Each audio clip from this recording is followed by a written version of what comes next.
የዓለም ፍጻሜ ቢመጣ፣ ግዙፍ አስትሮይድ ምድርን ቢመታት፣ ወይም የኒውክሌር ጦርነት ተነስተው ሕይወት ያላቸውን ነገሮች በሙሉ ቢጠፉ ማን ሊተርፍ የሚችል ይመስላችኋል? የሰው ልጅ፣ አንበሳ ወይስ በረሮች? ሳይንስ የሚሰጠን መልስ ግን በጣም አስገራሚ ነው። ከሁሉ ቀድሞ የሚተርፈው በዓይናችን እንኳን ለማየት የማንችለው ማይክሮስኮፒክ ውስጥ ብቻ የሚሸሸግ አንድ ትንሽ ፍጡር ነው። እርሱም ታርዲግሬድ ወይም በተለምዶ ተለዋጭ ስሙ የውሃ ድብ በመባል ይታወቃል። ይህ ፍጡር እሳተ ገሞራ ውስጥ ብትጨምሩት አይቃጠልም፣ ውቅያኖስ ጥልቅ ውስጥ ብትጥሉት አይጨፈለቅም። ያለ አየርና ውሃ ለዘመናት መኖር የሚችል አልፎ ተርፎ በበረዶ ጠፈር ውስጥም ተወርብሮ በሕይወት መመለስ የሚችል ብቸኛው የምድር ፍጡር ነው። ዛሬ በዚህ ቪዲዮ ተፈጥሮን ሙሉ በሙሉ ወደ መናቅ ስለተቃረበው የዚህ አስገራሚ ማይክሮስኮፒክ ፍጡር ልዕለ ኃያልነትና ምስጢራዊ ሕይወት በጥልቀት እንመለከታለን። ታርዲግሬድ ለመጀመሪያ ጊዜ የተገኘው በ1773 ዓ.ም ዮሐን ጎትዜ በተባለ ጀርመናዊ የሥነ ሕይወት ተመራማሪ ነበረ። እርሱም ፍጡር በውሃ ውስጥ ሲንቀሳቀስ ልክ እንደ ድብ በዝግታ ስለሚራመድ ትንሽ የውሃ ድቦች ሊትል ወተር ቢርስ ብሎ ጠራቸው። በኋላ ግን ታርዲግሬድ የሚል ስያሜ ተሰጣቸው። ትርጉሙም ዝግተኛ ተጓዦች ማለት ነው። ይህ ፍጡር ርዝመቱ ከግማሽ ሚሊሜትር አይበልጥም። አካሉ 4 ክፍሎች ያሉት ሲሆን በድምሩ 8 እግሮች አሉት። በእያንዳንዱ እግሮቹ ጫፍ ላይ ደግሞ ልክ እንደ ድብ ስለታም ጥፍሮች አሉት። የውሃ ድቦች የማይገኙበት ቦታ የለም። ከከፍተኛ የሂማላያ ተራሮች ጫፍ እስከ ጥልቁ የፓሲፊክ ውቅያኖስ ወለል፣ ከአንታርክቲክ በረዶ እስከ ትኩስ የሐሩሩ ልዕል ደኖች ድረስ በቢሊዮን የሚቆጠሩ ሆነው ይኖራሉ። በተለይም ደግሞ በእርጥብ ሸበቶች ወይም ፈንገሶች ውስጥ መኖር ያበዛሉ። ምናልባት አሁንም እናንተ ባላችሁበት ግቢ ውስጥ መናፈሻ ውስጥም ባሉ እርጥብ ሳሮች ላይ በሚሊዮን የሚቆጠሩ የውሃ ድቦች እየተንቀሳቀሱ ሊሆን ይችላል። ታዲያ ይህ ፍጡር እንዴት ነው ይህን ሁሉ አስከፊ ሁኔታ መቋቋም የቻለው? ሚስጥሩ ክሪፕቶቶባዮሲስ በሚባል አስደናቂ የተፈጥሮ ጥበብ ውስጥ ይገኛል። አካባቢውን ሲደርቅ እና ውሃ ሲጠፋ የውሃ ድብ ራሱን ለማዳን ሲል ልዩ ውሳኔ ይወስናል። እግሮቹን ወደ ውስጥ ያስባል።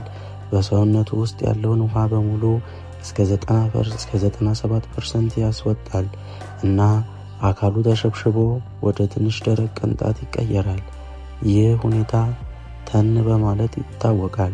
በዚህ ውስጥ ፍጡሩ ሜታቦሊዝሙን ወይም የሰውነት ውስጥ የሚካሄደውን የህይወት እንቅስቃሴ 99.99% ያቆማል። በአጭሩ ለመናገር ሙሉ በሙሉ ይሞታል። ነገር ግን ህይወቱ አይጠፋም። ልክ እንደ አንድ የኮምፒውተር ፋይል ፖዝ እንደተደረገ ማለት ነው። ይህ ደረቅ ቅንጣት ለዓመታት፣ ለ10 ዓመታት አልፎ ተርፎ ለ100 ዓመታት ያህል ያለምንም ምግብና ውሃ ሊቆይ ይችላል። ከዚያም ከዓመታት በኋላ አንድ ጠብታ ውሃ ሲያገኝ ያ የደረቀው አካሉ ውሃውን ይመጥና በጥቂት ደቂቃዎች ውስጥ ወይም ሰዓት ውስጥ እግሮቹን ዘርግቶ ከዓመታት እንቅልፍ በኋላ ምንም እንዳልተፈጠረ ሁሉ መራመድና መብላት ይጀምራል። ይህ ሞትን የማታለል ጥበብ ካልሆነ ሌላ ምን ሊሆን ይችላል? ሳይንቲስቶች የዚህም ፍጡር የጽናት ወሰን ለመለካት በርካታ የቤተ ሙከራዎችን አድርገዋል። ውጤቱ ግን ሁሉንም አስደንግጧል።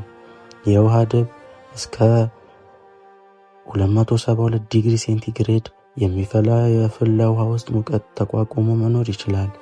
ከዚያ በተጨማሪ የሰው ልጅን በጥቂት ሰከንዶች ውስጥ ሊገል የሚችለው የራስ ጨረር ወይም ራዲዬሽን የውሃ ድብ ምንም ሳይመስለው ከሰው ልጅ ቢሻ እጥፍ በላይ ተቋቁሞ ያልፈዋል።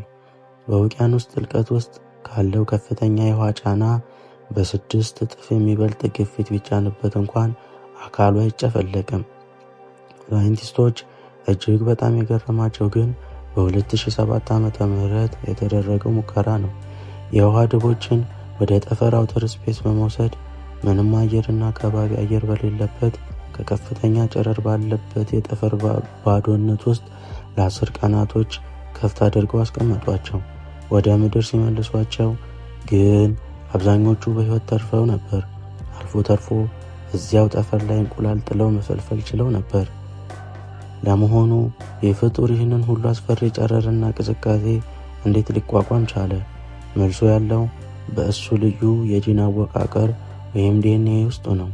ሳይንቲስቶች ታርዲግሬድ ዳሜጅ ሰፐሬሽን የሚባል ልዩ ፕሮቲን በውስጡ እንዳለ ደርሰውበታል። ይህ ፕሮቲን ልክ እንደ መካከለኛ ጋሻ ሆኖ የውሃ ድብን ዲኤንኤን ከማንኛውም ጨረርና አደጋ ይጠብቀዋል። ጨረር ሲመጣ ይህ ፕሮቲን ዲኤንኤውን እንዳይሰበርና እንዳይበላሽ ይከላከለዋል። ይህ ግን ለሰው ልጅ የሕክምና ሳይንስ ትልቅ በረከት ከፍቷል። አሁን ላይ ሳይንቲስቶች የዚህን ፍጡር የጂን ሚስጥር በመጠቀም የሰው ልጅ ሌሎች ከጨረር ለመጠበቅ ጥናት እያደረገ ነው። ይህ ከተሳካ ለካንሰር ታካሚዎች የሚሰጠው የጨረር ሕክምና ወይም ራዲሽን ቴራፒ የሰውን ጤናማ ሴል ሳይጎዳ ማከም ይቻላል።